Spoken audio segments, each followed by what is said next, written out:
Welcome to our second segment of Stars of Tomorrow.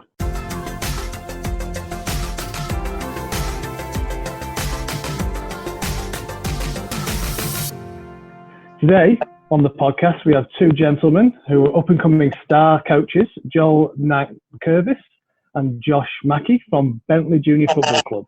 Welcome, lads. Thanks for coming on the show. It's good to be here. I really appreciate your time. It's going to be really good. So, Josh, I'll start with you.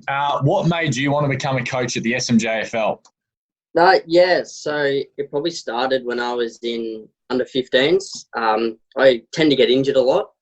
So I thought best use my time on the sidelines and help assistant coach. So I did that 15, 16, 17s because I was always injured. And then after our grand final, I said to Gemmo that I wanted to coach the next year. So I did assistant coach last year and then was going to do head coach this year. Oh, nice. Gemmo would have loved that.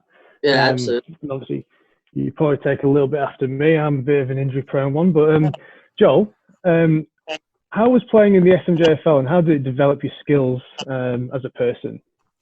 For me, I played Bentley all the way through. So we kind of experienced a bit of polar opposites. We had some good sides and some really some winning sides, and then we had some sides that weren't too great.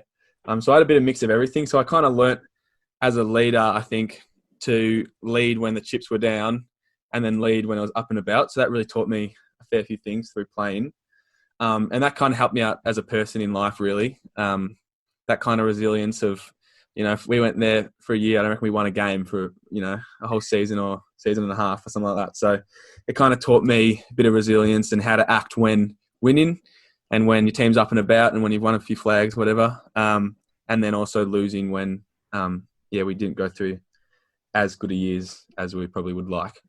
Brilliant. There's with sport, there's always the ups and downs, and it definitely teaches us resilience and how to come back from it. So that's really good. Good story. So, Josh, we'll head back to you. So, obviously you love kicking goals yourself when you're playing, but what are your goals next year and beyond as a coach? So in the under 14s last year, we had a bit of a down year.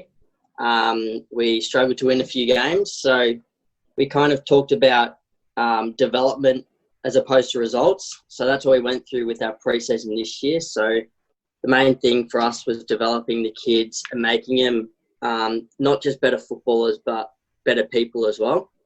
Making sure that they get that enjoyment back. So a lot of the boys were really hungry really hungry for this year. So hopefully next year we can get a few wins on the board. That'd be nice. Brilliant. It's always good to not only develop people's skills, but people's skills on and off the field.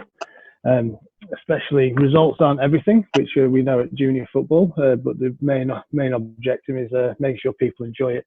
And coming back to you, Joel, what would you say to other young up-and-coming young up-and-coming footballers who are considering coaching? I'd say probably set up goals of what you want to achieve. We kind of set up with the 15s, 16s, 17s, and then the 19s a pretty similar setup. So Liam, who's coaching the 19s, was probably the inspiration for me to coach, and Josh, I'm sure he made a difference for you as well. And he just we got everyone together. I worked out a game plan, kind of I talked to Liam about game plans, and then through the juniors, 15, 16, 17, it's all been about development. So really have a plan of what you want to achieve, and think about a bit how you'd want to be coached. I kind of thought I've had a few coaches in my time and what worked from each coach and what I kind of wanted to put together to make one. So just kind of build on that, and don't be afraid to learn as well. If you go into coaching, come in with a pretty clear view and a space to learn and a space to hear from others and take bits from different coaches.